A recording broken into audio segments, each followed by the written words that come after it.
Hey everybody, and welcome back to the channel. Today we're going to be covering One Piece live action season 2 episode 7. Before we get started, make sure you're subscribed, hit that like button, and let's dive into it. This episode opens in a very interesting spot. It opens with Chopper being hunted by the villagers. Now this does happen in the manga. It was a nice way to kind of set up that, hey, this is going to be a Chopper-centric episode. We're going to explore his backstory, so let's show you a piece of it. It is interesting, though, that they chose not to show Chopper's childhood. You see, they're going to get to the point where Kureha begins telling this story to Sanji, Nami, and Luffy, but they skip the part where Chopper he's with his herd and he's shunned by everyone, including his own parents, just because he has a blue nose. It's a pretty messed up childhood for Chopper, and then he eventually ends up eating the human fruit, which is how he gets the powers he has. Now, here looks the one that tells him he's eating a devil fruit. In the manga, he does tell him it's the human fruit, but that's not really necessary for this story, so I think it works pretty well. Before we get into all of that, it's really interesting to see Sanji and Luffy kind of picking at Chopper a little bit. It's very much like the manga, and it makes me laugh, especially when they joke about him being a food ration and Chopper being scared. This is a joke that actually continues on in the manga at several different points, so I hope they do keep that in. They do things like even refer to Chopper as a raccoon. A lot of the time in the manga, people call him a raccoon dog, which is essentially a tanuki, which is a type of animal that's in Japan. It often gets referred to as a raccoon dog, so some people mistakenly call him that. He gets mad and he's like, I'm not a raccoon dog, I'm a reindeer. And it's a long-standing running joke in the series, and so it was really fun to see that. Luffy is ecstatic to have Chopper talking and everything that he says, and Chopper responds once they open a chest. This chest belonged to Dr. Heerlook and also contains the flag with his Jolly Roger on it. Now, interestingly enough, in the source material, this Jolly Roger is not hidden away in a chest. It's actually hanging on the spire of the castle.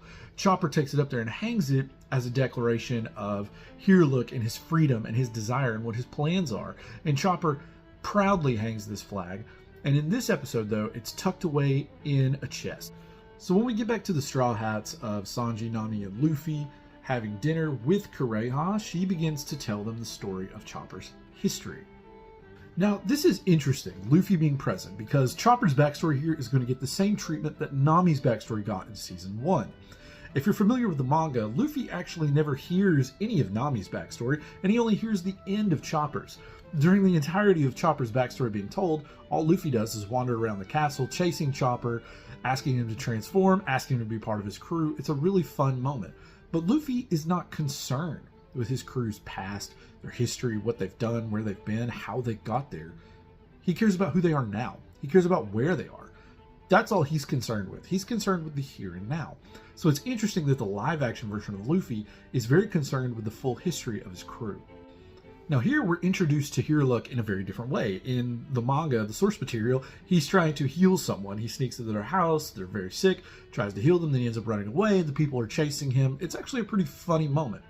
Here he's actually being chased by the Royal Guard. We start off with Wapol having banned all physicians except for the 20 MDs that he has deemed okay to serve him and him alone. The whole purpose of this is Wapol attempting to consolidate power for himself. He wants the citizenry to have to come to him for any sort of medical help, and he often denies it. This is hinted at in the previous episode when he talks about things such as medical care and taking things away from his citizens. So this is their way of effectuating that. It does skip a small sliver of Heerlook, but not enough that it's so important that you miss anything of the story. Now, while he's hiding under this bridge, he's there with Kureha, and they have a very funny exchange. It's interesting to me that they continue to go back and forth in a way that seems very real to the manga characters. It's very funny. I know I laughed during this whole exchange. And of course, she mentions the mushroom that can heal anything. And this is a big plot point that's directly from the manga. Once they leave and they insult each other once again, which again was very funny, Heerlook happens upon Chopper, and Chopper is injured. He goes to heal him, and to prove he does not have a gun, he takes his clothes off. Now, in the manga, he goes full bare, and you don't see anything. It's protected by a bush, but here he just gets down to his underwear. Doesn't matter. I will say, though, that this scene in the manga is played a lot more humorously, whereas here it's more tender. you feel this connection between Chopper and Here Look. And that's kind of been the tone of the live action. They've really tried to ground everything and make it more heartfelt and serious. It's almost like they're creating a drama versus a comedy. And a lot of One Piece really is funny. It's a comedy, but from that laughter, you get these hard moments like the end of Here Look's life, and it's balanced really well. That's the tell of a great author. Here in the live action, they're kind of foregoing a lot of the humor, though we do get some jokes sprinkled in this episode that I very much appreciated. For instance, when Here Look learns that Chopper can talk, that's a genuinely funny moment. Chopper's reaction and Here Look's reaction, I thought it was great. Now I do want to mention this. The actor portraying Here Look does a phenomenal job. Not only does he look the part, I'm so glad they kept the hairstyle, the wearing of the top hat, everything that happens there, but this guy is a genuinely good actor. He handles this position with aplomb. You can't find fault in the way he portrays Here Look. It's so great, and what makes it even better is how they filmed his relationship with Chopper. And I don't just mean the way that they interact in terms of who they are personally, I mean physically on-screen interacting. This is a smart way to do a CG character. There are times where they're on screen together, but usually it's side by side or at a distance, where you can edit Chopper into the footage off to the side and you don't have to do a lot of changing, whereas having them interact all the time does cause some problems. We do get interaction, and it's very good the way that they do it, but it's very smart to film some of these more serious scenes with Here Look where they focus in on his face and you get a close-up of him, and you can have another actor behind the camera emoting, someone to talk to, whereas instead of like a tennis ball or whatever they use for a CG character. So I thought they did a very smart job, and because of that, Here Look's performance here with a fully CG character is something to behold. Now, the portrayal of the relationship in terms of who they are personally is actually really great. In the manga, they joke around a lot. They do have some fights. It's very funny, and they kind of capture that here. We get this whole year of Chopper and Here Look, even though it's just condensed to a small scene. We get this information about them and the way that they interact, and I genuinely loved the whole process. And Chopper coming to him being like, this is my first fight, what do I do? You know, Here Look definitely understands it. And so Here Look gives him a gift, and he gives him the hat. And this is another great moment and an interaction between a real-world character and a CG character. He takes the hat, gives it to Chopper, who is a fully CG character, and Chopper places the hat on. Now, there's a small color difference between the real-life version of the hat and the CG one. CG one's a little darker, but it's barely noticeable, and it looks great. Here Look really is great with Chopper. They keep a lot of the source material from the manga in this, like telling him that he's not a monster, and people will always try to hunt monsters, and sometimes when they try to hunt monsters, they end up hunting Tony Choppers. I love that they kept him giving him the name. Everything about this feels very, very content in looking at the source material and saying, you're worth adapting. And this is the great tell of a good adaptation. I thought the previous episode was the standard, the textbook they should be using for adapting One Piece. And a lot of this episode follows that blueprint. There's a few things toward the end we'll talk about, but here, this is magic. Taking something from the page in black and white, putting it there on the screen, and having it feel like One Piece. Now, one of the great scenes from the manga is Here Look telling Chopper the story of the thief who sees the cherry blossoms and is instantly healed. They do that here, and the actor delivers it with such believability. I had so much fun watching this. There is even a great moment here where Chopper doesn't know what a pirate is, and he has to explain it. Now, this is directly from the manga. However, this version is actually funnier. He asks, what's a pirate? And the music drops, looks at him, are you serious? This moment was great. And then it cuts to them sitting outside describing what a pirate is. I thought the relationship between Here Look and Chopper is some of the best work they've done on season 2, bar none. Now, we do eventually get the scene of Here Look telling Chopper he can't come back home, and that scene is really hard to watch. It's very hard in the manga as well as the anime, and it's very hard here.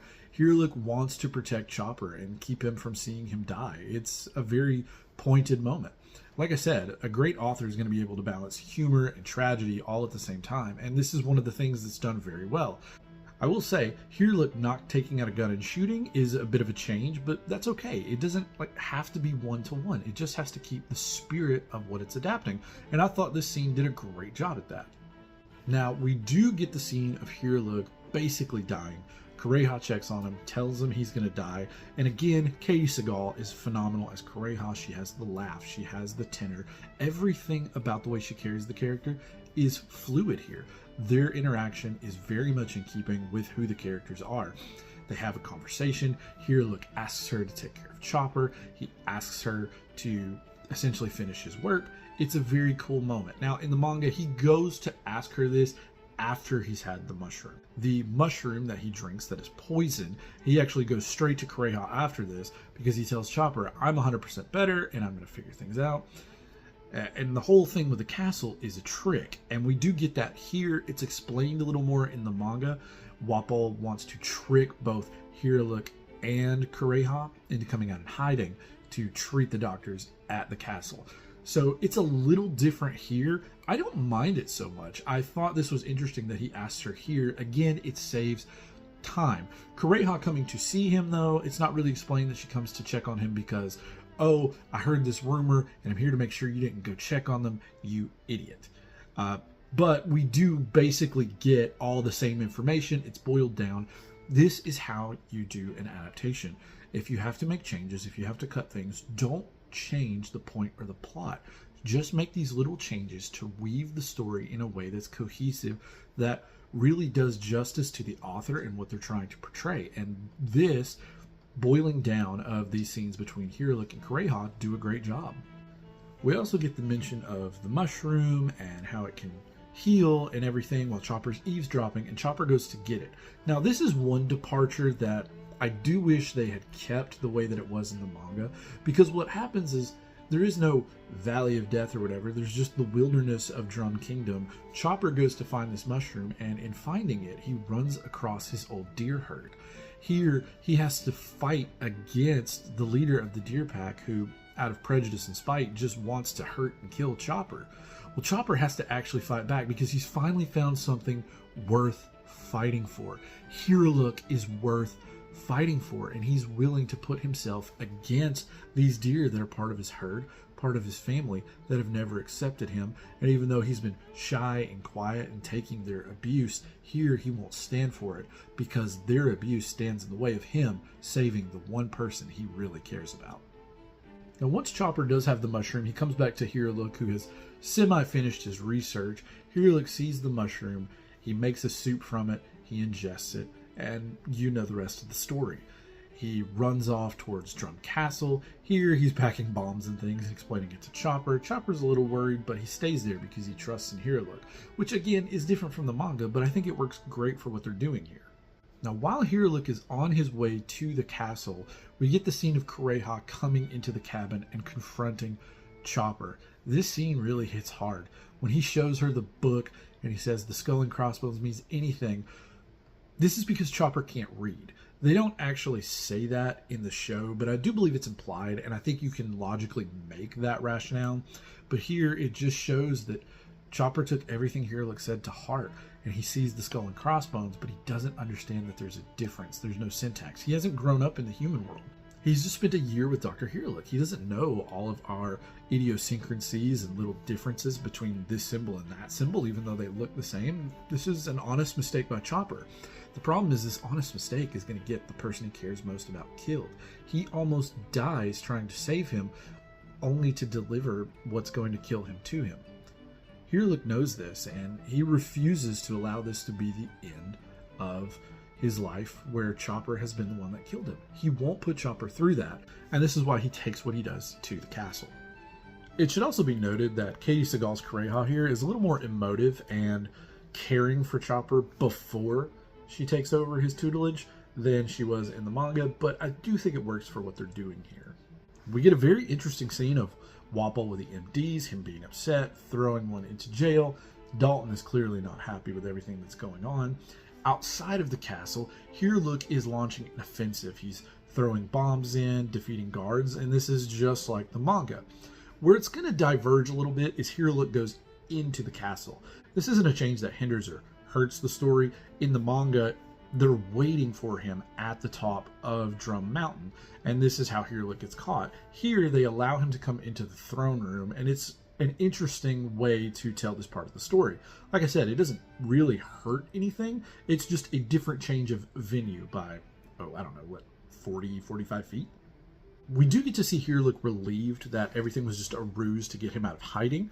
He's very thankful that the doctors aren't actually sick, because here knows he's going to die, and he's not even sure that he can heal them in the short amount of time that he has. Now Hirlik gives his speech here, and his speech is just wonderful. When does a man die? When he has a disease? When he eats poisonous mushroom? No, it's when he's forgotten. This scene from the manga and the anime is so heartfelt, so powerful and impactful to who Chopper is and who we as the fans are. It was great to see them do this here. And the interaction with Dalton, when Dalton's ordered to kill him, and he asks, can a country be healed? Can that be done? Dalton seriously wants to change what he's doing. And here Hirlik reminds him that yes, countries can be healed. I will say there is a slight difference between Hirlik's death here and in the manga and the anime version, whereas in those versions, what happens is he doesn't bomb himself. Well, he doesn't bomb himself with explosives. He bombs himself with a potion. He drinks this tonic.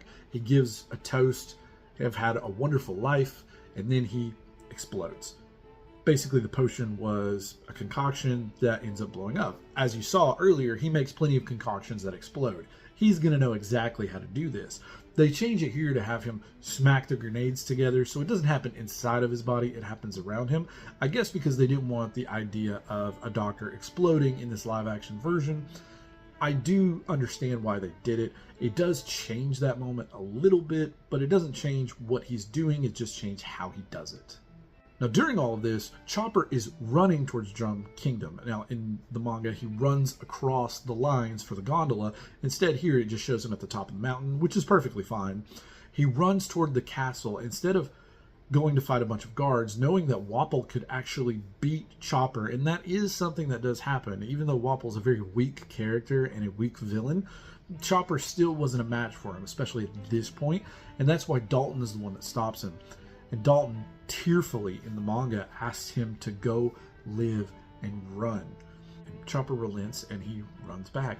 Here, Dalton just asks him. There is some seriousness in his voice, so it's still there. It's just not as overly emotional as it was in the manga. Chopper does run away, but here Dalton's the only one who sees him. In the manga, everyone else sees him, and Dalton actually transforms. For those of you who are live action only, Dalton also has a devil fruit. He has the Zoan devil fruit, which is a type of transformation fruit, where he transforms into a bison.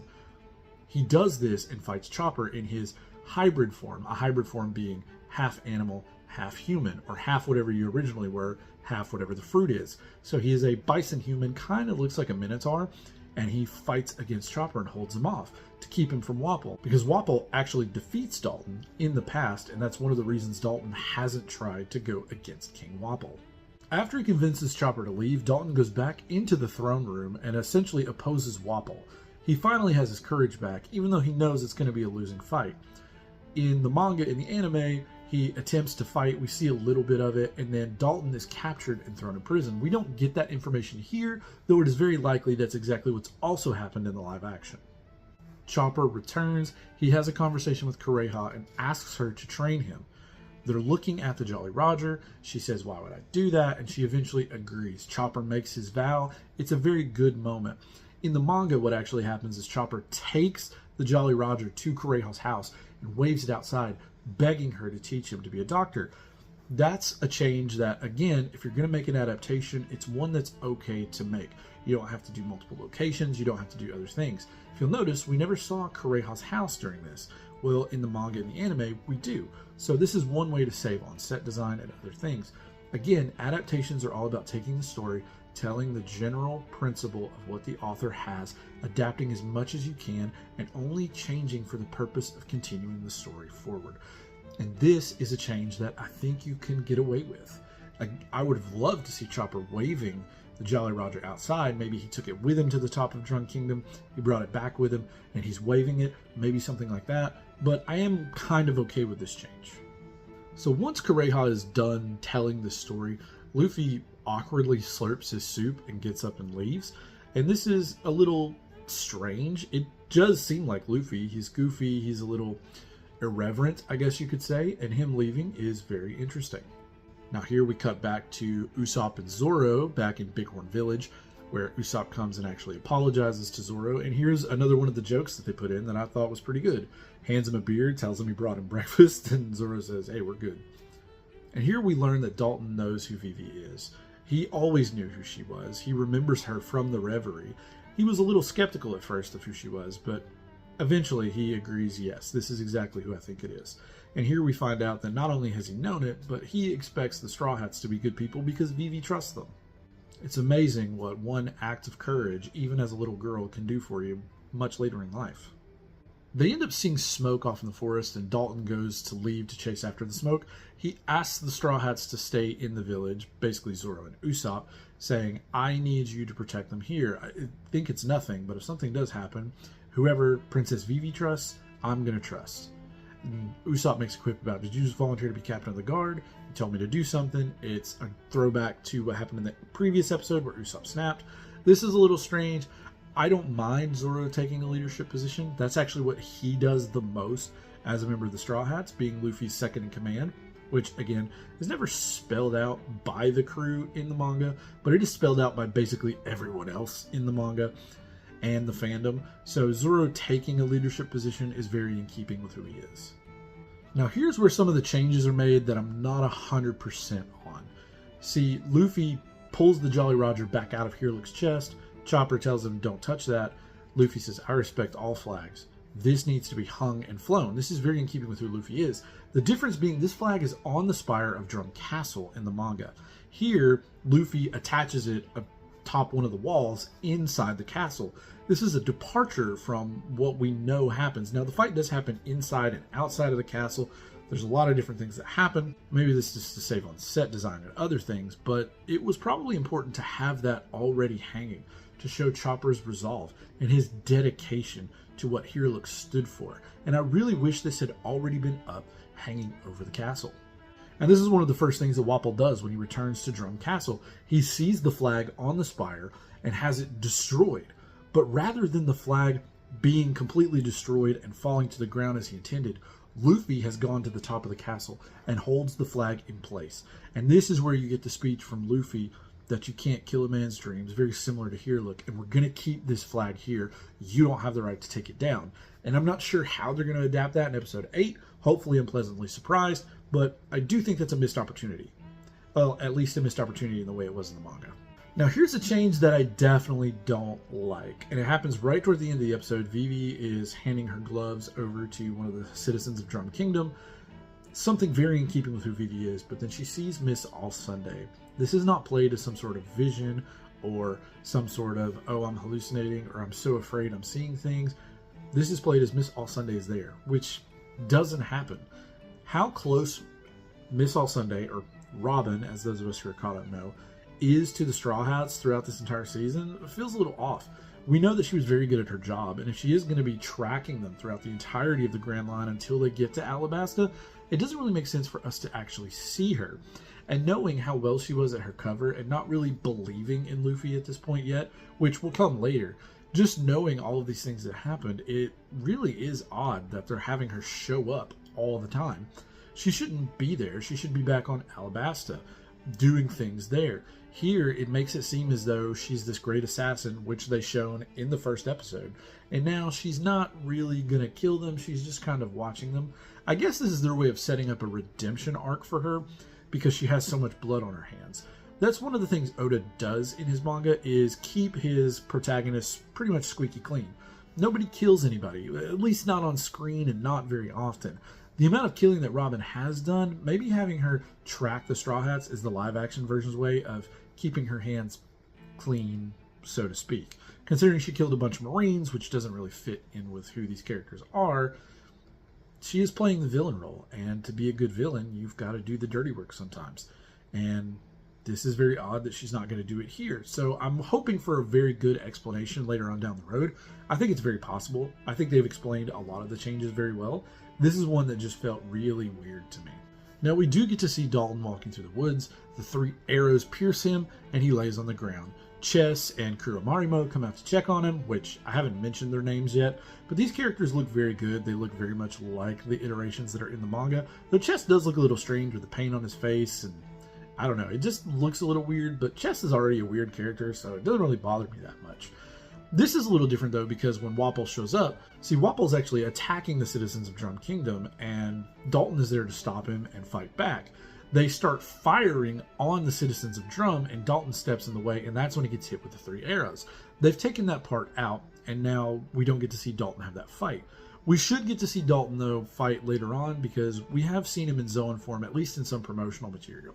So I'm very hopeful that we still get to see Dalton have his heroic moment, because that was kind of taken away here, but that doesn't mean it's not present. Again, if this is a change you're going to make, you're probably moving and rearranging some things, because it's not going to be Wapol attacking the citizenry and Avalanche chasing them out, coming back, getting to the top of Drum Castle. We could still have an Avalanche where Dalton is buried and has to be dug out, but we'll see what happens in episode 8. Now, I mentioned Dalton's Zoan form, and I think this needs to be mentioned. I'm grateful for the Tony Chopper heavy point form being practical. I'm glad that they kept that grounded and they wanted to show something that didn't feel CGI like Chopper. The problem is the face. I'm not going to sit here and pretend like the face isn't the goofiest thing I've ever seen. It makes me not take heavy point Chopper as seriously. They could have put someone in prosthetics, done some additional work on the face, which I do believe they do. I do believe the teeth of the prosthetic are to match the teeth on the CGI character, but at the same time, this thing looks goofy.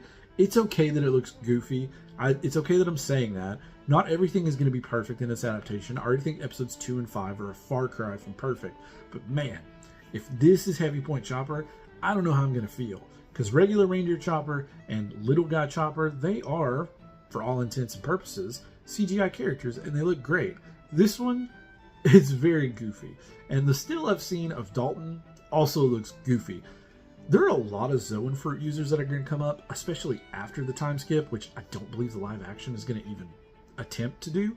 So I'm very curious what these are going to look like, because I hope they figure this part out, because so far all the CGI has looked markedly better in this season, but this one practical effect does not look good.